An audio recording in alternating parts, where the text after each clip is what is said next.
Fíjese, sí ha tocado a usted conocer a algunas personas que dicen, no, yo la verdad soy muy claridoso, a mí no me gusta andarme con mentiras, yo digo lo que pienso, así voy por la vida.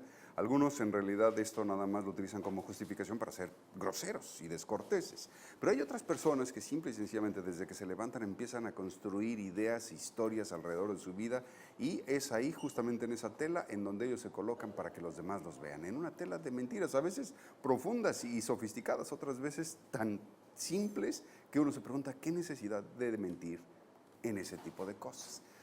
Este tipo de personas los hay por todos lados, pero uno podría estar dentro de este grupo sin darse cuenta. Hoy vamos a platicar con la doctora Luisa López Madueño sobre los mentirosos compulsivos, aquellos que no pueden dejar de mentir, aquellas personas que se identifican a sí mismos como mentirosos recurrentes, pero que les cuesta trabajo cuando se enfrentan a una situación a la hora de tener o poder decir la verdad, prefieren decir una mentira. ¿Por qué? Doctora, ¿cómo estás? Bienvenida. ¿Qué tal? Muy bien. Buenos Muchas días. felicidades, por cierto, permíteme hacer un Muchas paréntesis. gracias. Ya pronto conoceremos, ¿cómo le Muy llamaste? pronto, Amor Apache, Ama en Libertad y Sin Codependencias se llama. Caracoles, ¿no? Va a ser un libro Sí. súper vendidísimo. Sí, en junio, primero Dios, ya está en las librerías. Si me permiten, creo que por aquí también lo vamos a estar presentando. Ah, me va a dar mucho gusto. Y bueno, pues ya, a ver qué tal mi A ver bebé. ¿qué pasa su bebé? Bueno, ya escribió un libro, ya plantó un árbol. Casi está completa la lista, ¿no? Y el libro es mi hijo también.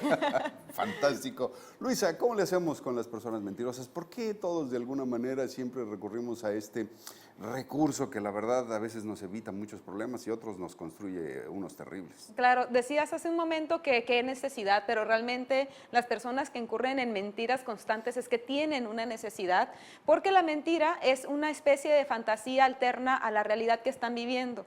Es decir, a veces la realidad para ciertas personas es tan insoportable o de alguna manera no les gusta o aprendieron a vivir construyéndose desde niños mundos fantasiosos para poder lidiar mejor, para no enfrentar con responsabilidad lo que tienen, que encuentran en la mentira y sobre todo a través del reforzamiento en que los demás le vayan creyendo al principio, porque ya después pues, se puede detectar cuando una persona vive mitomanía constante y ya no se le cree. Pero la persona va encontrando un reforzamiento que cuando sobre todo ante sí mismo se cuenta el cuento, se hace la idea de cosas, puede encontrar una especie de bálsamo, de una idea mucho mejor de la realidad que tiene, que si se pone a ver las cosas y a contar la historia real.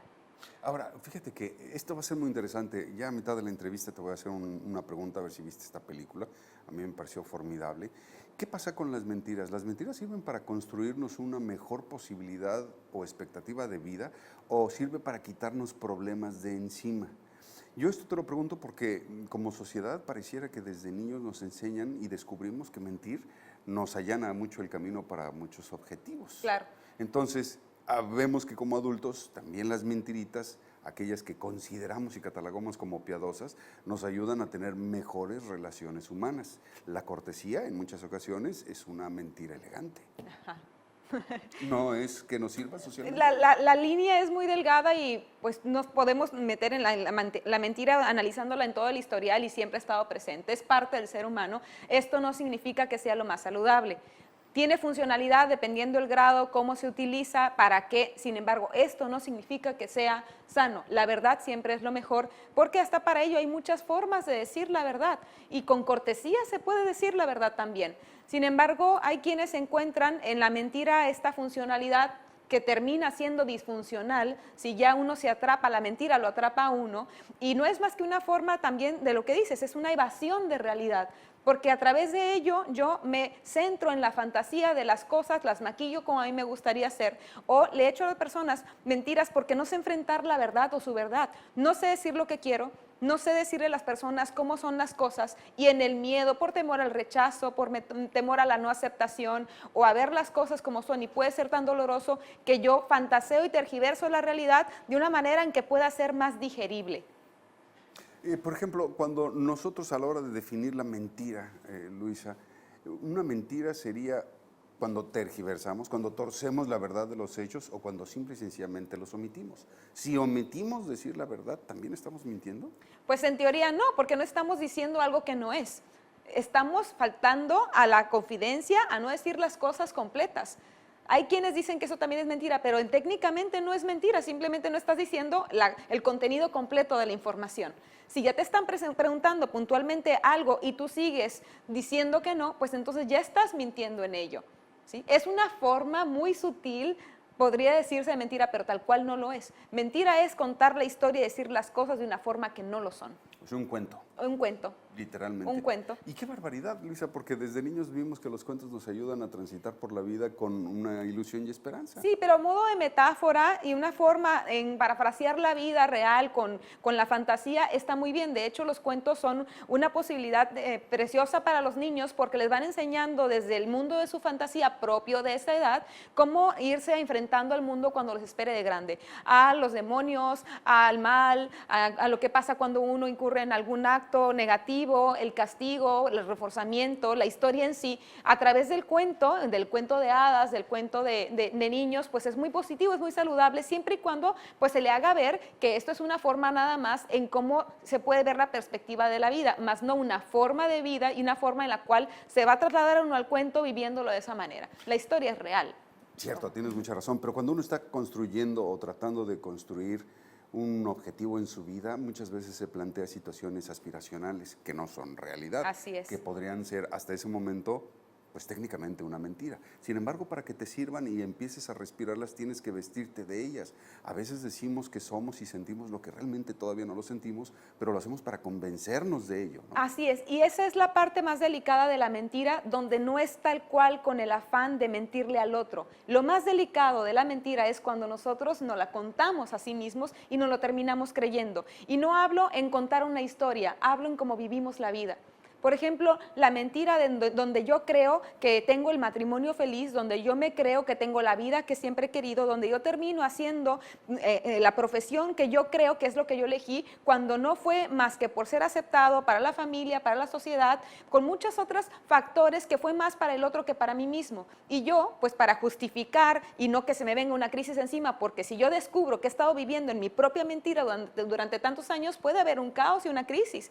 Entonces yo prefiero mantener alimentando constantemente la idea de que soy feliz. Y mucha gente alrededor ni siquiera puede imaginarse que el otro está viviendo una mentira, porque es tan construido y tan elaborado y tan inconsciente que la persona ya ni siquiera se da cuenta que está en una mentira, porque desde niño le hicieron ver que esa era la vida que tenía que vivir. Son mentiras ya de una forma mucho más compleja que no traen un dolo en sí mismo para que se hagan tal cual, sino son formas donde la persona puede utilizar para justificar una vida y creerse que es feliz. ¿Cómo podemos hacerle, hablando ya de las mentiras? Estas sí son muy sofisticadas, son tan sofisticadas que podría caer casi hasta en la esquizofrenia, ¿no? Que de repente se imaginan realidades que solamente ellos ven, ¿no? Pero ¿qué sucedería con las personas que sí se reconocen mentirosos, pero que son compulsivos y que lo hacen de manera sistemática para evitar los conflictos o para conseguir sus objetivos? ¿Cómo le hacemos, si vivimos con alguien así, para hacerle entender que eso nos está dañando y que necesitamos cambiar? Es sumamente complicado porque la persona va a tratar de preservar al máximo su cuento. Y si tú le pones confrontativamente de frente tal cual todo esto no es, puede haber una crisis dependiendo de la patología de la persona. Esto ya puede llegar a ser una enfermedad mental, la mitomanía. Estamos hablando de la locura, la compulsión por mentir. Entonces, de una forma sutil, poco a poco hay que irnos acercando. Mira, yo me di cuenta que realmente la historia es así. ¿No crees que puedes estar tal vez evadiendo? ¿Te duele mucho esta situación? ¿Que tuviste la necesidad tal vez de contarlo de manera distinta? Ofrecer ayudas alternas a que si nada más llegamos a confrontar a la persona y decirle, mira, esto eres un mentiroso, evidenciar toda la sociedad, porque podemos ocasionar un trauma, una psicosis incluso en la persona. Me ha tocado ver algunos casos así en donde al mentirosillo lo graban y después se le expone. Y se lo exponen. No. Es se dibuja en su rostro como si estuviera viendo una pesadilla. Totalmente. ¿Ellos están viendo algo por primera vez o se sienten descubiertos de una mentira que sostuvieron? ¿Qué pasa en un mentiroso como estos? Claro, te digo, puede haber una psicosis, puede haber que la persona cuando se ve descubierto se le cae el mundo encima, puede que no sepa cómo construirlo otra vez, puede derivar en otros problemas mentales. y podemos causar un daño mucho mayor que el que ya se está haciendo. Se entiende que para los que viven alrededor, el que se incurre en este tipo de situaciones, en mentiras así, pues esté ocasionando daño. En su intento de salvarse a sí mismo, se entiende que los demás estén heridos porque a veces son mentiras que llegan a perjudicar realmente a todos los que viven con esa persona. Se entiende que estén enojados y que quieran evidenciar. Sin embargo, hay que entender que esto es una enfermedad. Empieza así, de esta manera, empieza como juego, empieza como como un comportamiento, un hábito donde ya lo haces propio y hay que ir rescatándolo y sobre todo desde niños, pues enseñar a los pequeños desde la honestidad, decir la verdad y la forma en la cual tenemos que enfrentar la manera en decir las cosas como son. Esa parte me parece clave. ¿Por qué no nos dices cómo hacerlo físicamente? Es decir, en un ejemplo ya real. El niño consistentemente está mintiendo, pero además me refiero a una mentira descarada, como muchos niños lo hacen, que casi tienen la prueba del crimen en la mano y lo niegan. Mira, antes de juzgar a un niño, siempre hay que ver qué está llevando a un niño a evadir su realidad. En este caso, a través de la mentira. Antes de ir a regañar y golpear o castigar porque estás diciendo mentiras y las cosas no son así, es tratar de revisar todo lo que está pasando para que el niño tenga necesidad de decir una mentira porque algo le está temiendo, algún rechazo, puede ser bullying, puede ser un castigo, puede ser un maltrato infantil o alguna otra situación de presión donde el niño tenga la necesidad de evadirse a través de ello. En su lógica, utiliza la fantasía para construirse un mundo mejor. Y es muy importante que como padres revisen esta situación si está pasando de manera concurrente, porque aquí puede haber un problema mucho mayor. 2, el ejemplo. ¿Sí? Si vemos como padres que estamos viendo que están mintiendo constantemente, el niño es un niño y no va a entender, yo como adulto no debería de hacerlo porque mis padres lo hacen, pero yo no. No, ¿sí? Hay que enseñar a los niños con el ejemplo en no mentir, porque son muy inteligentes y se dan perfectamente cuenta de esto. Y tercero, hacerles ver que si dicen la verdad, puede que sea una verdad dolorosa, puede que precisamente hay una consecuencia por lo que se pudo haber cometido, pero que ante todo hay que enfrentarse y todo...